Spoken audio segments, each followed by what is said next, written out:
Class 10th students, in SST, today I will teach you the remaining part of the chapter 2.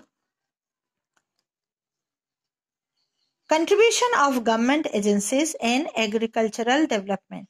These topics are very important. In 1966-67, a new era was started with a technology change by Green Revolution for the improvement of agriculture in India. First point, Green Revolution. Green Revolution means rapid increase in agricultural production by the use of seeds of high-yielding variety, chemical fertilizers and new technology. हमारी government ने अपने देश में development के लिए, सारी चीजों के डेवलपमेंट के लिए कुछ 5 ईयर प्लान्स बनाए, जिनके स्पेशल नेम्स बनाए. फर्स्ट आप पढ़ रहे हैं ग्रीन रेवोल्यूशन. ये आपके रिलेटेड है फूड ग्रेन्स प्रोडक्शंस में, कि एग्रीकल्चर को कैसे और बढ़ाया जाए, कैसे बेटर किया जाए, कैसे और उत्पादन हो. तो उसके लिए अच्छे बीजों का इस्तेमाल, केमिकल फर्टिलाइजर का इस्तेमाल और अच्छे टेक्नोलॉजी का इस्तेमाल करने के लिए उत्साहित किया गया किसानों को.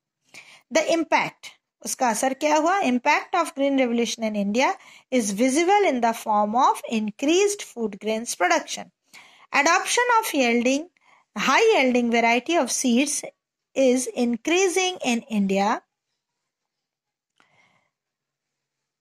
Agriculture, increase in production of wheat and rice in Punjab, Haryana, Uttar Pradesh, Gujarat, Tamil Nadu, Andhra Pradesh and Telangana is due to the adoption of seeds of high yielding variety.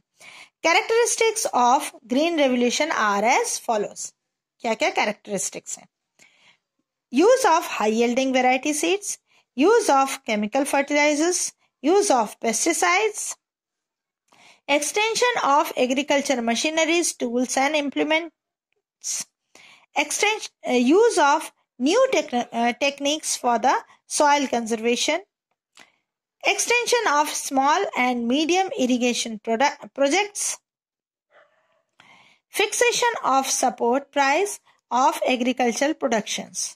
यहाँ तक तो आपको clear है कि अच्छे बीज, chemical fertilisers, कीटनाशक दवाएं और machineries and tools, small and medium irrigation projects, छोटे छोटे सिंचाई के प्रोजेक्ट्स वगैरह बढ़ाए गए. और ये है कि सॉइल कंजर्वेशन, मिट्टी खराब जो हो जाती है उसको बचाने के लिए नए टेक्निक्स यूज किए गए. फिक्सेशन ऑफ सपोर्ट प्राइस, आपके जब चाहे चावल धान हो चाहे गेहूं हो, जब पक के तैयार हो जाती है, मार्केट में जाती है, तो एक समर्थन मूल्य डिसाइड करता है गवर्नमेंट, उसको फिक्सेशन प्राइस कहते हैं, सपोर्ट प्राइस कहते हैं, फिक्सेशन ऑफ सपोर्ट प्राइस कहते हैं. ये किया गया. Encouragement of agricultural research and soil testing, soil testing के लिए भी किसानों को एनकरेज किया गया. To improve good facilities for agriculture marketing, marketing के लिए भी उन्हें फैसिलिटीज दी गई. Extension of finance and loan facilities for agriculture, ये लोन फैसिलिटीज भी धीरे धीरे हमारे एग्रीकल्चर में शामिल हो गया. व्हाइट रेवोल्यूशन, नाम से ही समझ में आ रहा है कि ये आपके मिल्क प्रोडक्ट या डेयरी प्रोडक्ट्स के लिए ये रेवोल्यूशन यूज हुआ. White revolution is closely related to animal rearing. White revolution means increase in milk production with the help of dairy development programs in rural areas. This is also known as Operation Flood. ये important है कि इसका दूसरा नाम Operation Flood भी है. White revolution को Operation Flood भी कहते हैं. Government has developed new species by interbreeding local cows and cows of foreign race. पहले तो गायों की क्वालिटीज बढ़ाई गई. लोकल जो हमारे देसी गाय थी उसको विदेशी गायों के साथ इंटरब्रीडिंग करके गायों की क्वालिटीज बढ़ाई गई, विच प्रोड्यूस मोर मिल्क, जो कि ज्यादा दूध देते थे. Dairy cooperative societies were organized in rural areas. Rural area में cooperative society भी बने. These societies collect the milk from milk producers and help them in marketing. Loan and medical facilities for animal are also given by these societies. एक society बन जाती थी जो कि दूध वालों से, जो मिल्क प्रोड्यूसर्स थे, उनसे मिल्क कलेक्ट करती थी, शहरों में भेजती थी और उनके जानवरों के मेडिकल फैसिलिटीज का भी ध्यान रखती थी. This mission was started from Kheda district of Gujarat and covered other state like Maharashtra, Andhra Pradesh, Telangana, Punjab, Haryana, Rajasthan and Uttar Pradesh. ये जो मिशन था ऑपरेशन फ्लड का या व्हाइट रेवोल्यूशन का कोऑपरेटिव सोसाइटी वाला, वो स्टार्ट कहाँ से हुआ? खेरा डिस्ट्रिक्ट ऑफ गुजरात, और फिर सारे इंडिया में मैक्सिमम स्टेट्स में फैल गया.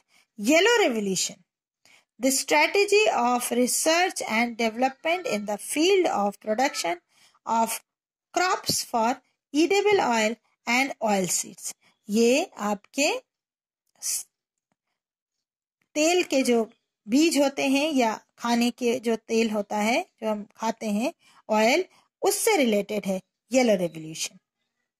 Seeds is known as Yellow Revolution. India was self-sufficient till 60s in oilseed production.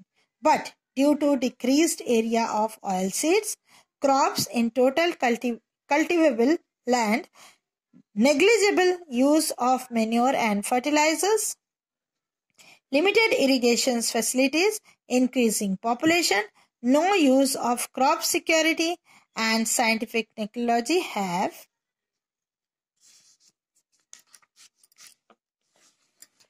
reduce the production in the country.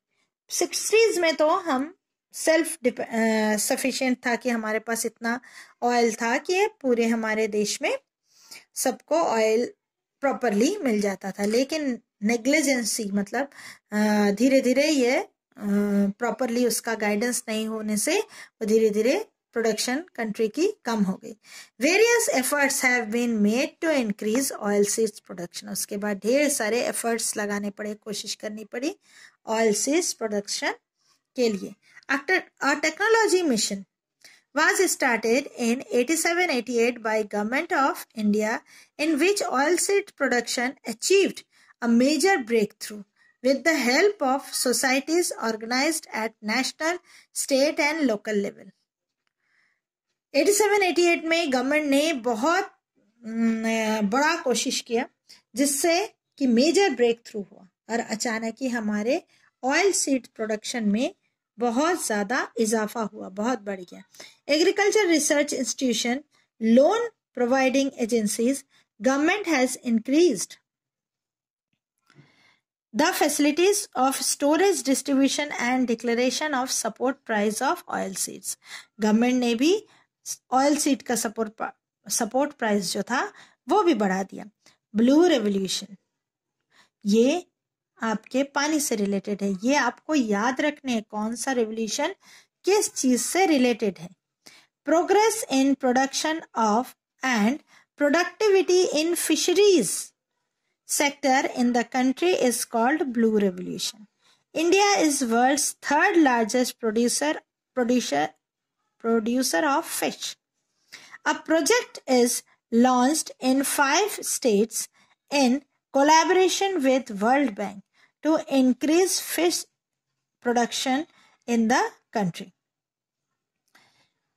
ये आपके मछली पालन उद्योग से रिलेटेड है ब्लू रेवोल्यूशन, और ये इंडिया में, वर्ल्ड में हम 3rd नंबर पर है. और हमने ऐसे 5 स्टेट्स के साथ वर्ल्ड बैंक ने कोलैबोरेट किया और उसको बढ़ाने के लिए और भी तरीके बनाए. It helps in augmenting food supply, raising nutritional level, generating employment and earning foreign exchange.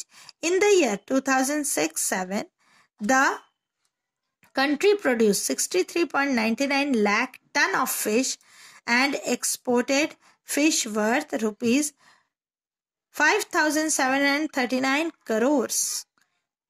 Export के लिए हमने इतने रुपए कमाए देश ने 2006 एंड 7 में। Pink revolution, natural minerals and vitamins play an important role to enhance resistance capacity in the body. Emphasis is given on growing fruits in tropical and temperate climate. Apple, mango, banana, coconut, pineapple, cashew nuts, oranges, lemon, almonds. Using the soil and varied climate of our country, this is named as pink revolution. Pink revolution fruits के लिए किया गया कि अगर हमारे शरीर को vitamins की ज़रूरत है, इन सब चीज़ें, ये सारी चीज़ें कहाँ मिलेंगी हमें? फ्रूट्स में। फ्रूट्स का उत्पादन भी प्रॉपर होना चाहिए, इसलिए पिंक रेवोल्यूशन स्टार्ट किया गया। Medicinal and horticulture crops, methods, utility and security, ये भी एक बड़ा प्रोजेक्ट है हमारे एग्रीकल्चर में कि हम मेडिसिनल दवाइयों वाले पौधे और horticulture means vegetables, fruits and flowers की खेती की जाए। India has a great potential of producing horticultural crops like fruit, vegetables, herbs, aromatic plants, spices. मसाले भी इसी में आते हैं horticulture crops में. Due to large variety of soil and varied climate, India is, हमारे यहाँ varied climate है, इसीलिए इतने productions होते हैं. Varied means विभिन्न, different climate है, इसलिए वैरायटी ऑफ सॉइल भी है, इसलिए फ्रूट्स वेजिटेबल्स भी डिफरेंट टाइप के इंडिया में होते हैं। India is the world second largest producer of vegetable and fruits. Vegetable और फ्रूट्स में हम सेकेंड लार्जेस्ट हैं वर्ल्ड में। Area under fruit cultivation is 48.1 lakh hectare and 63 lakh hectare under vegetable cultivation. India produced 10% of fruit and 13.28 of vegetable. The total world production, पूरे world में जितना production होता है उसका 10% फ्रूट का और 13% वेजिटेबल का इंडिया ही करती है। Fruits, the fruits of tropical area like mango, banana, lemon, pineapple, papaya, guava, chiku, jackfruits, lychee, grapes. Fruits of temperate area like apple, pears, apricot, almond, walnut, and fruit of dry area like amla, bear, pomegranate, fig are produced in India. इतने प्रकार के fruits हमारे यहाँ पाए जाते हैं, produce किए जाते हैं इंडिया। मैंगो का 23%, 39% मैंगो, 23% बनाना, वर्ल्ड का प्रोडक्शन हमारे यहाँ होता है। Vegetables, vegetable like tomato, onion, brinjal, cabbage, cauliflower, peas, potato and cucumber are grown in India. India rank second after China in the production of vegetables. China first number है, उसके बाद India second number पर है। Flowers, traditional techniques of cultivation of flowers are in practice in India. Production of roses, tuberose has increased. गुलाब और रजनीगंधा कहते हैं tuberose को, has increased approximately 1.14 lakh hectare and is under flower cultivations. Spices, India is known as the house of spices. ये तो ancient time से हमारे लिए एक बहुत बड़ा प्रोडक्ट है कि हम मसाले उगाते हैं। हाउस ऑफ स्पाइसेस कहते हैं, घर है हमारा मसालों का। Black pepper, cardamom, ginger, garlic, turmeric, chilli etcetera are produced here. India is the largest producer, consumer and exporter of spices. Consume भी हम ही करते हैं, प्रोड्यूस भी करते हैं और एक्सपोर्ट भी करते हैं। Spices are grown on 25.6 lakh hectare area. Okay. Then we move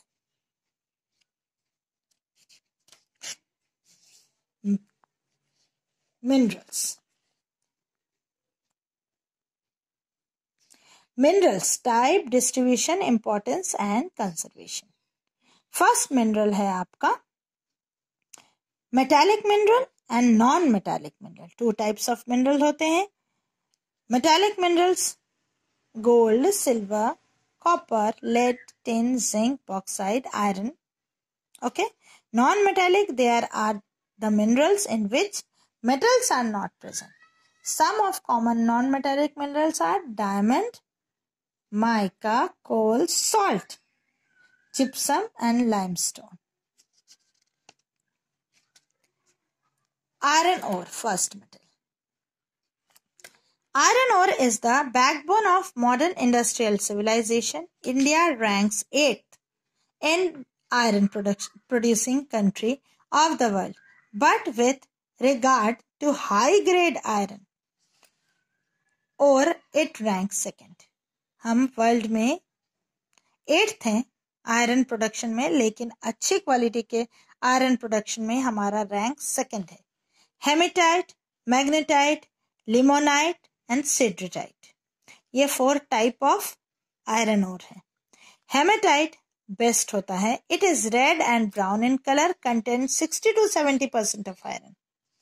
Magnetite 72% of iron. It is found in igneous rocks, mainly found in Karnataka and Tamil Nadu.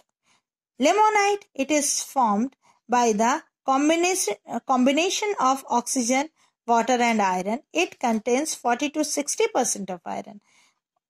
Okay, magnetite is the best iron ore. Sideratite 10 to 48% iron.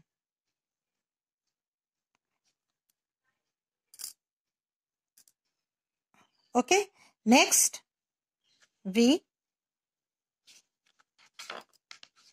next class we read that.